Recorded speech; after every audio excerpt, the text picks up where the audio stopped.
Good day, everybody. Welcome. My name's Mark O'Hara, and I'm going to be chairing today's webinar on the Advanced HE, based on the Advanced HE's framework for internationalising higher education.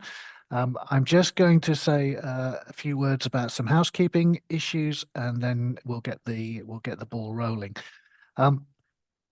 We'd be very grateful if you could keep your microphones muted unless you're wanting to ask a question or speaking for some reason. It's just difficult sometimes. We get noises off, the doorbell or the telephone or the dog or whatever. So if you keep microphones muted, that would be great. Just to make you aware, the event is being recorded and transcribed. And so you will get copies, you'll get the link to the recording and any other materials associated with the session, probably towards the end of this week. Don't feel the need to kind of scribble down to sort of try and copy slides or anything like that. You'll get everything after this session. We're very keen, once panel members have made their contributions, for questions from yourselves. So please, as you're listening to what people have to say, if there is a question you'd like to ask, if you could pop that in the chat, that would be brilliant. And I will do my best to feed those questions into the conversation and take them in order. And if you experience any technical issues, if you could contact probably Tom or David by in a private chat, we'll try and get those resolved for you. So, without more ado, just quickly to let you know who our panel members are today. We have Dr. Bruno Broucker, and we have David Waters, and we have Professor Isabel Lucas and Professor Ursula Kilkelly. And our panel members come from higher education institutions in the UK and in the EU. We did an earlier version of this earlier this morning, where we had panel members from the MENA region and from Asia Pacific region. So we're doing this twice today. So these will be your panel members today. Before I introduce the first of them to share their observations of internationalisation, I'm just going to say a little bit about the Advanced HE frameworks, just so you got some idea about what this is, the starting point for this. Advanced HE has produced a range of frameworks around enhancing student success. You can see a list of them there in the middle of the screen. Today, we're looking at the one around internationalisation. Each of the frameworks follows the same kind of structure. There's a QR code there in case anybody wants to go and have a look at the internationalisation framework. The QR code should take you there. We'll probably put the link in the chat as well. And if you don't manage to get a look at it this morning, then obviously when you receive the slides, you'll be able to access it through there as well. But each of these frameworks adopts the same kind of model. It looks at the theme or the issue from an institutional perspective, from the perspective of practitioners, educators, and very importantly, at the core of all of this, from the perspective of students. So just to kind of unpick this ever so slightly, not to get too much into the detail, but from an institutional level, for example, there are advice and guidance and suggestions and questions relating to strategic priorities, how to engage kind of stakeholders, and partnerships and what true partnerships look like. If you then go down from that to look at the framework as it relates to educators, you'll see that there's statements in there that relate to things like benchmarking your course against similar provision or other provision elsewhere, and the standards themselves, how you might develop a course to make it more internationalized or to focus more on a kind of global engagement, and very much obviously questions as well about learning and teaching and the implications of all of this for learning and teaching. And then if we sort of get down to the kind of core of this, which is how the framework is structured with a view to students and the students' experience, you'll find in there focus on things like intercultural competencies, of the kind of the values and the kind of the attitudes that you would hope to foster as a result of this kind of work, and issues around things like mobility as well. So that's the broad structure, and it doesn't really matter which framework you look at. Each of these frameworks adopts that three level approach: institution, practitioner, student. So, without more ado, let us go to the panel. So I'm just going to stop sharing my screen. I'm now going to ask each of the panel members to say a few words to us about, based on their experiences and their observations of internationalisation. Each of our panel members has got a maximum of 5 minutes. And then after that, we will go to a question and answer session. So as I said earlier, if you have a question, please pop that in the chat bar as we go along. Right, I'm going to ask Isabel to start us off, if that's okay. Isabel, do you want to introduce yourself? Yeah, thank you, Mark, and thanks very much for the opportunity to speak to colleagues today and share my experience. My name is Isabel Lucas. I'm a Professor of Higher Education, and I am the Pro Vice Chancellor for Education at the Liverpool School of Tropical Medicine. And we're a small specialist organisation based in the northwest of England. I was just counting up today how many years of international education I've been involved in, and it's 30 years this summer since I left the UK as an undergraduate to start my international teaching career, which started out as a TEFL teacher and then went into teacher training. And I've been very blessed and lucky to work in, I think it's around 28 countries now I've got on my bio, with a few more to come this year, which is a great experience. And my passion for education really rotates around removing barriers for people who want to access quality education. So it's not just about widening participation, but it's about making sure that the education that we offer is not only accessible but relevant to people. And that's my real passion in life, which is why I've been in education for so long. So I'm very happy to share my views today and hopefully learn from others on the call. Comments in the chat would be really helpful. So if I can give you maybe something from each of those 3 levels, Mark, as my kind of observations from the framework and how I've used similar frameworks in my career. I think for me, the first one at the institutional level is for people to really think about what is the driver for internationalisation in your organisation. And it would be great if people could put that in the chat. But I think for me, it's an honest conversation about what is the driver. Is it around student recruitment for financial reasons? Is it around recruitment for diversity? Is it because there's a research partnership? And to then think about, honestly, on reflection, where can I see the evidence of X being the driver for global engagement at my organisation through the work that we do? Where do I see evidence that that is the prime reason for doing this work? Because it is costly and it does take a lot of resource to do. So I think what we've tried to do here at the Liverpool School, because we're mission focused, all of our work centres around equitable partnerships and making sure that when we enter into them, it's not about that financial driver, but it's about how can we help each other to reduce health inequality across the world.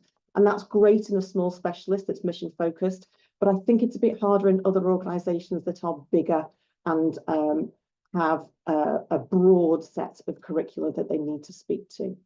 So I think for me, first of all, it's thinking about what's the driver, where's the evidence for that, and how does that speak to you as an educator and to your students as they look to you to apply to one of your courses. And then with educators, a key thing for me, which of course I would say as a teacher trainer, is around reflection. So where do you sit on the journey of internationalisation? What's in it for your subject area? What's in it for your students? And how are you managing, and where are you on that process? And that critical reflection of where you're up to in that journey is an important way of looking at what I call your positionality within the subject matter that you are teaching. So by that, I mean taking a critical view of how do you see your subject? What do you include? What do you exclude? How do you assess? How do you not assess? How do students see themselves in this curriculum? And then we've kind of developed some of that over the years, and here again at the Liverpool School, around talking about decolonisation of material and curricula, which is a key part, I think, of internationalisation. But a lot of that just boils down to inclusivity, I think, would probably be the catchphrase. So for me, it would be around, on the educator level, reflecting critically on where you are in terms of your inclusivity with that global perspective and that global material that you're trying to work with students on. Which kind of brings me to the last element, which is the students. And I think there are very different reasons why students would choose an organisation that is truly engaged in internationalisation. But in order for them to be part of that process, they need to be confident that they're going to be heard. And that confidence can come from an awful lot of different levels, both at institutional, educational and their own student level, through things like rep systems, seeing themselves mirrored in the staff body, seeing their cultures mirrored in the teaching material that's being reflected back to them. So I could talk for a lot longer, I think, about what the students would want to engage in, but and we can pick the rest up in questions if that's okay, Mark, because I think I'm probably almost at my 5 minutes. No, absolutely. No, that was brilliant. Thank you. Yeah, I think that's pretty much spot on time-wise, so much appreciated. Thank you. And there's some really interesting points there around the drivers and the ethics and making sure that that aligns with some of the other points you made around reflective practice and student voice. So thank you very much for that. David, could I come to you next? Would you like to introduce yourself and share your thoughts around internationalisation? Thank you, Mark. So again, really good to be here and to join you all today and to share some of our thoughts and observations. So to introduce myself, my name is David Waters. I'm a nurse by background, 25-year career within healthcare and healthcare education. My recent experience has been around transnational education, T&E, forming partnerships and leading partnerships across my university, Birmingham City University. I've recently moved into a new role back within my health faculty within the paramedic team. So slight inaccuracy with how I was introduced. So I'm no longer academic director for transnational education, but I'm now working within paramedicine and supporting that aspect of our provision here at Birmingham City University. So I'd like to just to pick up on that outer ring within the internationalizing higher education framework. So the focus on the institution, and in particular, I'd like to pick up on how we perhaps see partnerships and what the strategic priorities might be for an organization. So in particular, I'd like to pick up on the issue of equitable partnerships, and certainly within transnational education, there has been a historical tendency for our partnerships to perhaps be one-sided and to be one way, so benefiting the UK partner and perhaps less benefit for the international partner. So there is a move to readdress that and to readdress and readdress that imbalance. And certainly the term of equitable T&E is something that is gaining a bit of traction within the T&E sector. And by that equitable T&E concept, what we're talking about here is partnerships that are certainly two-way, certainly partnerships that benefit both sides, that it's not purely around income generation for the UK partner. Actually, there's got to be something in it for the overseas institution that we're working with. How that looks, how that plays out is certainly up for discussion and up for debate. Certainly within my institution, we're tackling that right now. And some of the approaches that we're looking at include embedding different financial models that would allow perhaps a share of the income going to the overseas partner, maybe looking at other ways of benefiting the overseas partner as well. So whether there's a greater focus on student mobility, whether there's a greater focus on knowledge exchange or research opportunities. So yeah, I think certainly that was a key observation for myself, that the links to that outer circle around institution and about the way that we see our partnerships, and putting things in place to allow that greater two-way working. Thank you, David. Yes, I'm getting that that kind of sense as well from overseas colleagues as well, who are looking for much more kind of bi-directional, Yes. if that's a word, bi-directional kind of relationships in relation to, you know, internationalization. And, you know, going back to some things Isabel was saying earlier on about kind of decolonizing things, there's I'm sure there's a piece of work to do there. And I think, Ursula, I know when we spoke briefly a few weeks ago, you were talking around the phrase kind of global engagement rather than internationalization. Would you like to introduce yourself now and say a few words about your perspective there in Cork? Thank you, Mark, and good afternoon, everybody. Great to be here with you. Just by way of context, University College Cork is a 180-year-old university, 26,000 students, full comprehensive program offerings, and a real research intensity to what we do. We've over 120 nationalities on campus, so we're highly internationalized, and we've been like that, I suppose, for a long time. What we've been doing in the last couple of years is a consolidation of that. That's also repositioning from a really strategic perspective. My appointment as the first Vice President Global Engagement, it came on the back of a positioning of global engagement at the centre of our university strategy. So there's an intent there to position ourselves, first of all, from a global perspective, but also to do that in a really strategic way. And that's, of course, easier said than done. And I would just maybe share a couple of things. One is I've internally been on this really interesting journey. As a new office, I describe myself as somewhere between merger and acquisition and startup, with all of the advantages and probably none of the benefits of having certainly working in a largely public sector body, but really interesting nonetheless. And we've done a huge amount of consultation, peer benchmarking, and in the development of our global engagement plan, which very much mirroring what Isabel and David have said, is positioning the university in the context of values-based global engagement.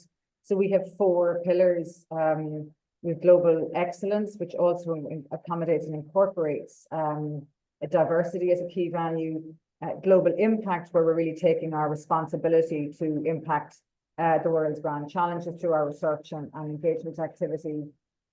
Global partnership, again, reflecting how we engage. So that concept of ethical and human rights-based partnership as a core value. We've done some really interesting work to develop a new human rights framework for our partnerships to give that real meaning. And then finally, global citizenship. And so again, combined with the University of Sanctuary, but also this sense of both developing our graduates as global citizens, but also how we engage in our research, what we value in our research, emphasis on sustainability in particular, but also this sense of growing the global citizen through mobility and engagement. And I would say both generally the sense of being global from UCC in terms of our outreach, our engagement, international activity, but then global at UCC, where those who come here and perhaps don't go anywhere else experience that global community that reflects the world outside. So there's very, I think, similar kind of thread running through our various presentations. So there may be things there people want to pick apart or ask me more about. I think the other thing I would say, and I think it probably goes without saying, but it's so important, is the external environment has never been more challenging. And trying to reposition the university or to even consolidate and affirm our position. Our partnerships have never been so important. The engagement that we do with our academic and other civil society partners has never been so crucial. And yet we know the headwinds are very severe on geopolitics, the changing political climates across Europe, never mind North America and elsewhere in the world. Questions of research integrity and security make it harder to engage in research. Obviously, war and conflict, displacement of students, and how we support those students, how we support them to come here as scholars and as students displaced, changing immigration frameworks, and threats to universities generally, I think, really are becoming a very, very acute concern, both in terms of funding. We all experience those, some more acute than others. And we've seen some very extreme examples of that, both in the UK, but also in North America, and then the threats to academic freedom. So I think that's that's actually the only red risk on my risk register is geopolitics. The rest are management issues, and we have to get on with it and learn from each other about how to do this best. But the external environment is really what's making this both interesting and particularly challenging. That's brilliant. Thanks ever so much, Ursula. And thank you so much for raising the issue around external environment. I'm sure we will come back to that, because I've never known anything like it either. And so it's quite likely that people will want to comment on that. Bruno, this might be a good chance for you to plug the EAIR conference in Utrecht, but I'll leave that up to you. I was thinking about the same thing. Hi, good afternoon. I'm Bruno. A little bit of my background. I'm a sociologist by background. I did my PhD at the KU Leuven on educational effectiveness. I worked there for quite some time, specialized in higher education policy and governance. And now I am the head of the education at the Institute of Tropical Medicine in Antwerp. We are a small higher education institution, independent from other universities with a specialized focus. Apart from that, I'm also the chair of EAIR, the European Higher Education Society. And while listening to the debate, there will be a conference in Utrecht on openness, a mission challenged in Utrecht University this summer. So if you would be interested to join, feel free to do so. But let me get back to the theme of internationalization, what it means for a small institute like ours. I always like to say that what we do is, in fact, we do not do internationalization. That is what very often you hear when institutions are talking about internationalization. It's with a quite instrumental approach to it, with a separate policy linked to it and objectives and maybe KPIs. For us, that's not the case. We don't do internationalization. We are international. Why is that? It's for several reasons. And I think that those reasons can be linked to the framework, but we don't see it as layers on top of each other. We really see it as something integrated. And the different layers, as Mark presented it, they fuel each other. And you cannot be international with only your student body while you're not international at the institutional level. That would not work. So I think that those are communicating barrels. And in fact, what you try to do is to create one general barrel. Now, I will give you some details. We have about 600 to 700 students a year coming from 72 countries. So that's already, that gives you a little bit of an idea of the international dimension that we are having. Our scientific domain is international. We are in the field of international health, and I do not have to explain you the fact that some diseases have crossed borders, and that will only increase. So pandemic preparedness is something that's very top of mind of the EU and across the globe. So that means that our scientific domain can only be international. Health doesn't stop at the borders. It is really international. But what I think is what is key for an institution is that you need to be fit for purpose if you are dealing with that international dimension. That means that our student body is international. That also means that our staff is international. I think we have about 30 to 40% of the lectures that are taught are given by international lecturers at our institute. We have a participatory teaching model. Students are expected to learn from one another, and we also see it in evaluations that this international dimension between students is fueling their learning experience. We learn from them as well. I think that that's the way to go if you want to have scientific excellence meeting social relevance. If you want to have social relevance in your course, you need to attract different social contexts. And at the institutional level, I think we have long-standing partnerships with whom we work. I consider ourselves as a network institution, not as an isolated institution, but as a network institution. We have an international general council. We have an international scientific board of advisors. We have an international director. And I think that all those elements from the institutional level up to the students in a mindset where we are surrounded by partners and operate in a network on a scientific domain, I think that those key elements allow you to become a truly international organization. So I will leave it here, Mark. I hope that's sufficient for the moment. No, that's fine. Thank you, Bruno. And perhaps if you have the link to the openness event, you could pop that in the chat in case anyone wants to find out more about that. That would be great. We have we're going to move to the question and answer part of the webinar now, and we have one question already appeared from Emma. Ursula, this is picking up on your point around the geopolitics and the external environment.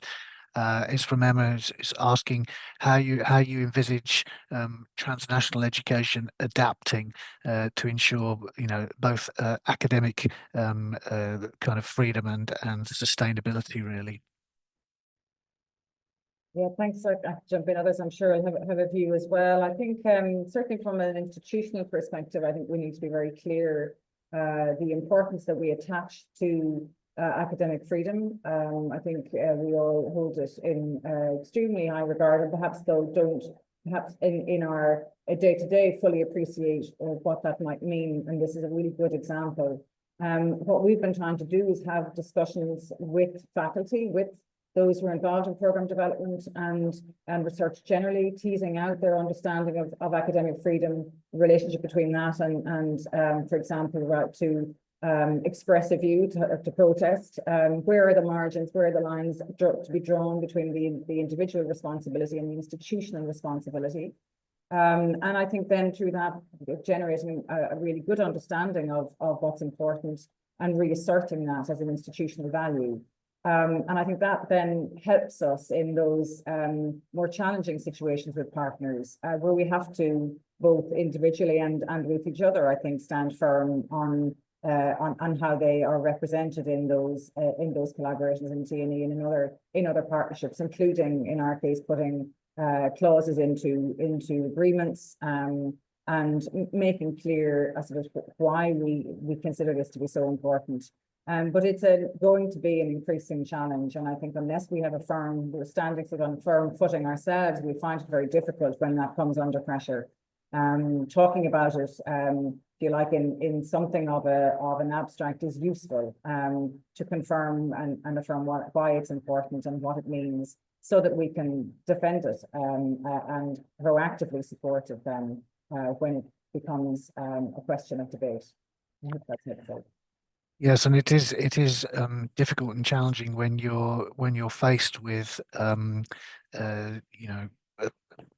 individuals, organizations that can close you down, and we know from our recent experience within the EAIR that we ran one of our forums at an institution that had angered the politicians, and within 12 months they were no more.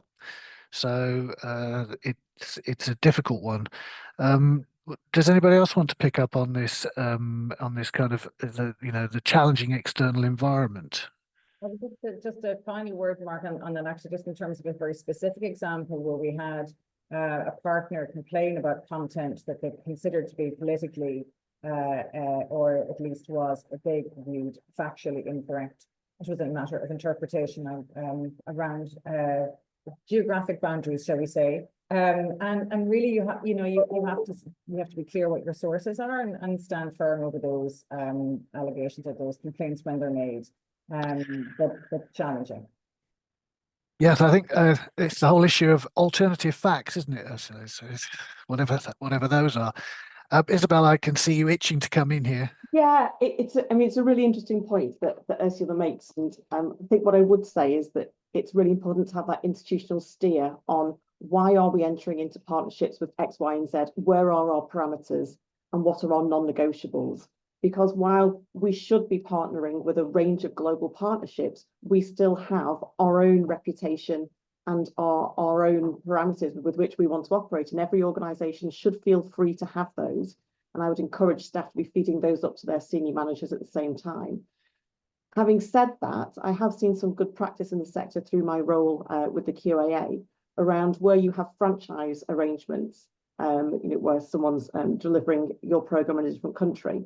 Having that really frank conversation about the extent to which that partner can contextualize the material and how you can work together to do that, which can also then benefit the UK or the home institution or the lead organisation. David might have some examples that he wants to bring in as well. But I just thought that idea of contextualising is important while also being firm on, as Ursula said, if it's around where boundaries are drawn geographically and what is the source of truth, just understanding what that means for different people and perhaps acknowledging just up front that it is different and perhaps uncomfortable for some people. But, education is it's about people, isn't it? It's about talking and creating tolerance and growth. David, did you want to come in at this point? Yeah, I think just to echo Isabel's comments there, that certainly it's good practice to allow a partner in a T&E franchise relationship to be able to contextualize content so that content is applicable and relevant and sensitive to a local population, a local community, a local healthcare sector, for example. So yeah, just to echo that I think certainly that's good practice, but there does need to be that firm line and that steer from the home organisation. How far are we happy to go? Okay, thank you for that. Now, there's a couple more questions appearing in the chat. There's one about reciprocity, which I'll come to in a minute. So panel members can be thinking about reciprocity and equity. But just ahead of that was the question around UDL, or Universal Design for Learning. So curriculum design in a way, curriculum design and delivery. And it's from Sarah, who's asking about UDL and about the way in which UDL can or is being used to support internationalisation in any of the institutions. So let's open that up. Would anybody like to talk about universal design for learning and student inclusivity and diversity?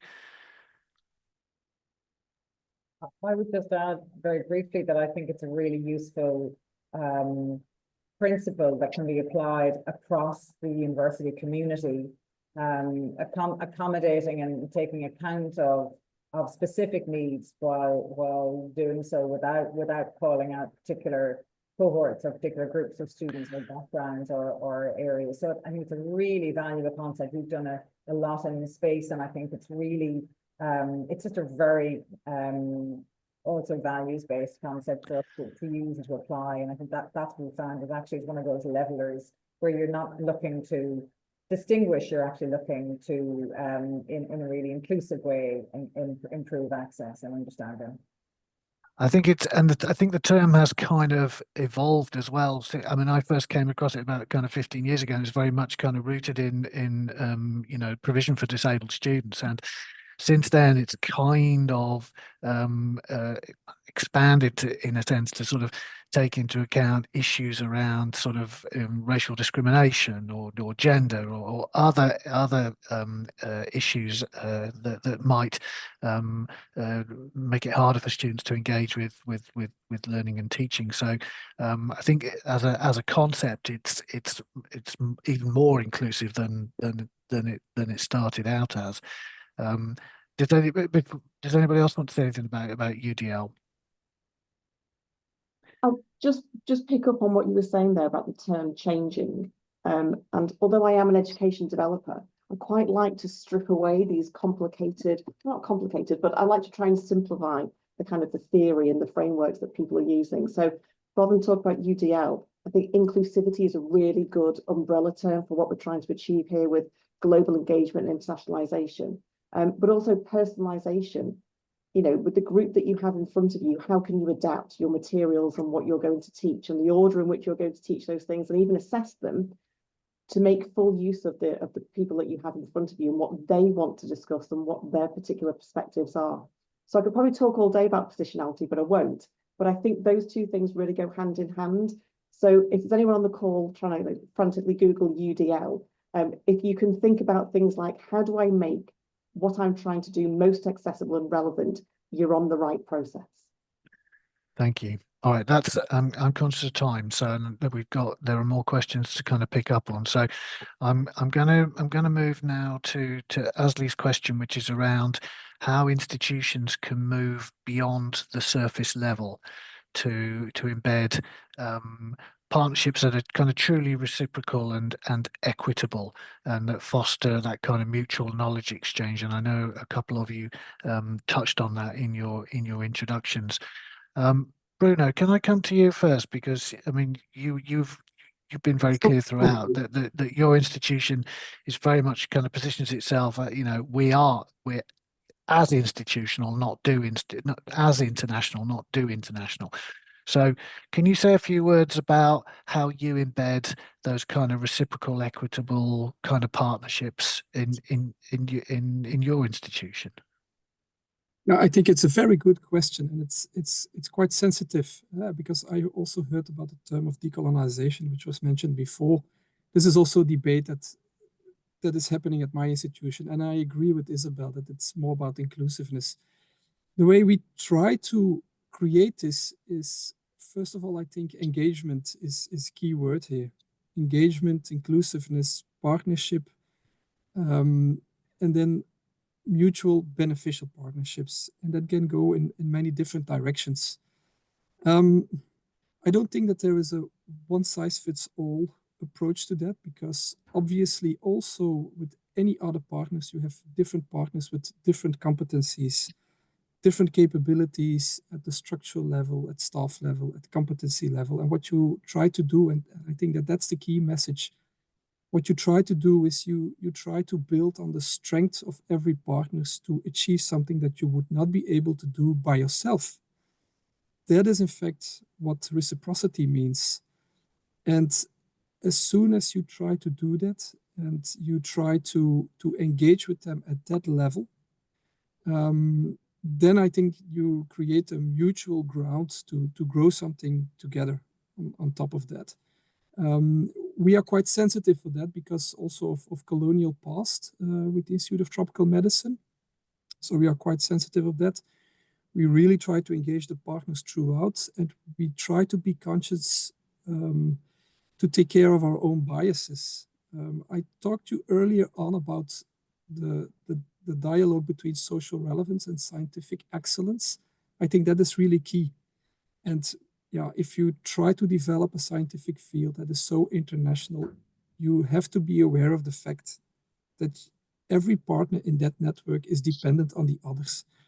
So I think if you go back to what I said earlier on, you build on the competencies and the strength of each partners. I think that's where you then are where you have to be. When you look back 20 years ago, when I saw projects developing also on the horizon, for instance, you sometimes had the impression that partners were put into the consortium because it looked good, or because of the diversity that was asked, or because you wanted to create something out of the box. I think that we have passed beyond that point, and I think it's a good evolution. So, Mark, some of my reflections here. Thank you. David, before I move to the next question, this was something that you touched on in your remarks about this. Let's look at this at the institutional level. Do you have any thoughts around reciprocity and equity and how those are promoted? Yeah, thank you, Mark. So I think it's not an easy task, and it certainly needs that high-level strategic buy-in within the organisation. So, and whether that's reflected in a international strategy or internationalisation strategy. Certainly, I think there needs to be buy-in and understanding of what this concept, what this equitable T&E approach actually means in practice, and engagement with key stakeholders certainly could include, you know, finance directors, business developers, so that when they are faced with a potential partnership opportunity, they understand actually what this could look like and that there is another way to do this. So I think certainly strategic level buy-in, whether it can be included in future strategy, and engagement with those key decision makers that can help move a partnership forward. Thanks, David. I'm gonna move us on. We've got another question which Robert has popped into the chat. Thank you, Robert. And this is about the issue of impact and how we go about measuring the impact of internationalization of the curriculum and of strategy, you know, institutional strategies. Ursula, could I come to you first? Could you say a little bit about how you did at UCC? Sure, I think it's a work in progress, as with many of us. The idea of having KPIs and measurables around something that is a little bit intangible. But we have been doing some work. Certainly, with the first thing we did around internationalizing a curriculum, as we call it out, as a strategic priority. And we've been doing a lot of work, particularly in the SDGs, and we've a really nice toolkit on the SDGs and the curriculum, helping colleagues. We've mapped our whole curriculum against the SDGs, and so that's I suppose a more focused approach to internationalizing in line with the strategic priorities of the university and our obviously our greatest global challenge. And then in terms of measuring the impact of that, I think that's something that we continue to look at. We haven't really come up with a metric that captures that effectively, but we are looking to ensure that our international. I have a meeting at Marylebone, so. Okay. Sorry, Olga. Could you mute your sound, Olga? Thank you. Sorry, yes, please go on. It's a commitment to, and I think so what I would say is we're looking at the different models for this. One is the sort of global readiness concept, which people will be familiar with, and trying to weigh up the most effective, most suitable way to measure the impact of internationalized curriculum. And then looking and through our graduate attributes program, where we also have global citizenship as a graduate attribute, where we are tracking those in our graduates. So we have a number of different ways to do it. Maybe not squarely linked or directly linked to the curriculum, but certainly part of the student journey and the graduate experience. So measuring it in that way, I think, and then the SDGs is the other. I can pop that in the chat, actually, if people are interested in it as well. I'm sure there would be, and it is really difficult sometimes, isn't it, to demonstrate, beyond all doubt, causality. So we pulled this lever and this happened over here, and we're absolutely certain that those two things are linked. And it's so difficult to say that with any certainty sometimes. It also goes back to Isabel's point about why you're doing something and people understanding why it's important. I think that's really critical. It's an underpinning, really, and the rest sort of follows, but it is a challenge, as you say. Isabel, did you want to say anything about impact and how we measure it? Yeah, I mean, I agree with Ursula. It is quite hard to have those KPIs at this level. I mean, international could have plenty of KPIs, but I think the process and the journey of internationalization is really difficult. I think I'll give you two very simple ways that we're doing it here. Well, I'm going to give you three, so I like threes. We've created or co-created a set of principles for equitable partnerships with the partnerships that we have. So we have 3 hubs across the African continent with whom we work. And colleagues of mine, Bertie Squire, PVC for Partnerships, has worked with them to create these principles, which I can cut and paste into the chat or send to you, Mark, later to share. Please do. Where they talk about not centralizing the power. The power is not held with a particular person. It's decentralized and shared, which I think is a really nice way of thinking about equitable partnerships. But then we've built into our promotion criteria at every level of the organization citizenship, global citizenship. So people being able to really talk about their internationalizing journey and the work they're doing on global engagement to support themselves going through all levels of the academic promotion criteria. And then the third one I would just want to say is about getting that feedback from your partner. You know, the trust is really central to an equitable partnership. And if you're getting to the point in a conversation where your partner is giving you some positively or critical friend feedback, you'll know you are onto a winner, because that's quite hard to get. And when you get to that point, I think you should rejoice. Not only listen to it, but also really consider how far you've come on the journey. No, thank you. That's really helpful. Time is marching on. Another question in the chat there around the challenges that staff can face in implementing their institution's internationalisation strategy, and what they can do to address those. Isabel, can I start with you on this one? Do you want to say a few words about where you think the big challenges are and what people can do about them? Yeah, sure. So I think, the challenges are without doubt time, resources, and also confidence, I think, is something. So I run the UK's Heads of Education Development Group, where you can imagine that we often talk about how we support our staff to do different things, including internationalisation. But I'll give you, again, in groups of three very simple things that colleagues can do at maybe at the programme level. You probably have an international office, or you'll have an international student society, or you'll have international colleagues. And I think just that sit down with a cup of coffee, tell me about your educational experience, tell me what education looks like in your country, where it's come from, how it's developed, what's their view of the UK education system. And sometimes really interesting things fall out of those conversations around how different credit systems work, how people do or don't have frameworks for their curriculum, what assessment looks like, the fact that some countries don't really talk about contact hours at all. You're not expected to attend, you're just expected to pass. You know, there are really rich bits of knowledge that can come out of those. So my first one is talk to people. If you had a head of education development, they probably have some kind of curriculum framework or CPD that you can engage in to help you start to think about what does it look like for your subject area. And then I'll give a shout out to your colleagues, Mark, at Advance HE. They recently came in to do some work with us around race equity. Bruno talked before about tropical medicine schools having a background based on colonisation and having roots that we need to just be open about and address. And they did a really nice grid questionnaire with people on their positionality from different standpoints. And it was around race equity and protected characteristics, but you could put in their subject knowledge, the different theories that are the tenets of your degree programme, and question and reflect on, where do I stand in relation to these? And I think those very simple things, so talking, asking, and reflecting, are a great starting point. Thank you. That's great. Bruno, David, did you want to say anything from your perspectives around challenges that face staff?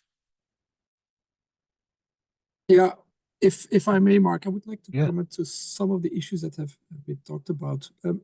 Measuring the impact in the curriculum, I think for us, the key word is transferable skills. I haven't heard the word yet, but we do emphasize a lot on critical thinking, intercultural communication, dialogue, international case studies, and so on. I think that those are key elements if you are dealing with internationalization, so that you do not stick to the disciplinary lines, but that you have a curriculum transversal across all the topics. And this is something that we do measure quite a bit with the students to see how far they are with that. I think for staff, I think that the biggest complexity for staff is to keep all the different challenges at a good level. At the institutional level, we have what we call the theory of change when it comes to working with partners. Obviously, it's a theory that we have developed with the partners. It's something that we want to achieve on a global scale in the field of health, because this is our mission, creating health for all, and we need our partners for that. So we have developed a theory of change. But of course, on a daily basis, you have staff struggling with everything that they already have to do, publishing, grant writing, and so on and so on. So it's sometimes what is useful, I think, is to get them sometimes out of their daily bubble and have them sitting around the table with colleagues and partners and discuss very openly the challenge that they are having. And we had recently a partner meeting where we gather around the table all our different partners and they discuss, and it might look as very obvious things, but creating that awareness and on a regular occasion have those discussions very openly at different geographical locations as well, because this is also very important, I think, that we have our staff going to partners as well and gather there. I think that that will be the key thing to remain to do, so that we can all together try to create a common understanding. But at the same time, it remains a huge challenge at the institution and at the staff level. Thank you. No, that's great. Thank you very much. David, I know that you work primarily in the health area. There must be challenges there, I would have thought, in terms of equivalencies and countries recognizing other countries' qualifications. Yeah. And I mean, is there anything you'd like to say about the challenges facing staff? Yeah. Thank you, Mark. So yeah, you've made a good point there around equivalency and recognition of qualifications overseas, and certainly from my personal experience of navigating some of those challenges, accessing resources like ECTIS, for example.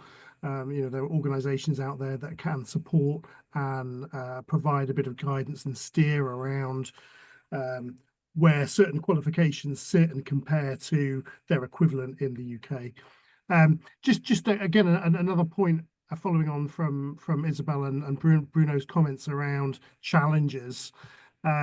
Certainly, I can acknowledge that certainly accessing lack of access to resource, and also maybe lack of confidence and competence regarding tackling internationalisation can be a barrier, can be an obstacle for academics, and certainly something that has been of great use at Birmingham City University has been a development of a sort of a community of practice that was set up specifically looking at T&E, but an element of internationalisation, and that really allowed academics from across all of the 4 faculties to come together and to share experience, to share their understanding, and certainly that was a really useful intervention that just helped us knock down some of those barriers and some of those obstacles. Yeah, I know. I think the idea of a community of practice is a really good one, and sort of capitalising on the kind of expertise and potential that's already there within the institution is really good if it can be done. Absolutely, I couldn't agree more. Okay, so we have probably a couple of minutes remaining before I need to sort of draw this to a close. Is there any? Oh, hang on, somebody just popped into the chat. David, in the chat, Bernadette's just put something in there about the site that you mentioned in relation to qualifications. Could you? I don't know if it's something you could pop into the chat. That'd be great. Okay. Any other comments? Any other questions before we move? Right. Okay. This is the joys of working at home. My son has just come in with the dog, and the dog is now running around barking like an idiot. So hopefully you're not disturbed by that. Resource access is a key. Charges for publication. Oh, right. Yes. There's we've got a comment in there around resource charges and people being priced out of this kind of activity. Just before we move on, has any of the panel members had any experience of that or any thoughts on that? We've come across this. We have negotiated a deal with someone that we get our resources from. I will need to double check if I can share that information before I do. But it does allow staff student publications to not have that charge. But interestingly, what we are seeing at the moment, which is new to me, is that we encourage our students to do their dissertations overseas, or to base the data collection overseas. And we're now being charged by countries for ethical clearance, which we haven't seen before. So I think there's more barriers to this than just the publishing deals coming forward, which is interesting, I think.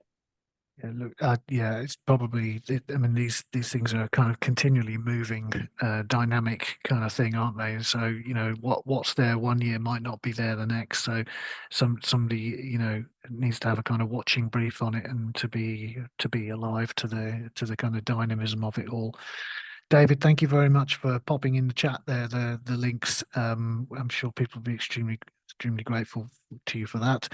I'm going to just bring things to a close now, he says, if you can share his screen. There we go.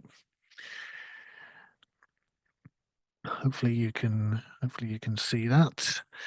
So just a couple of closing remarks. Isabel mentioned that her organisation had brought Advanced HE in recently in relation to internationalisation.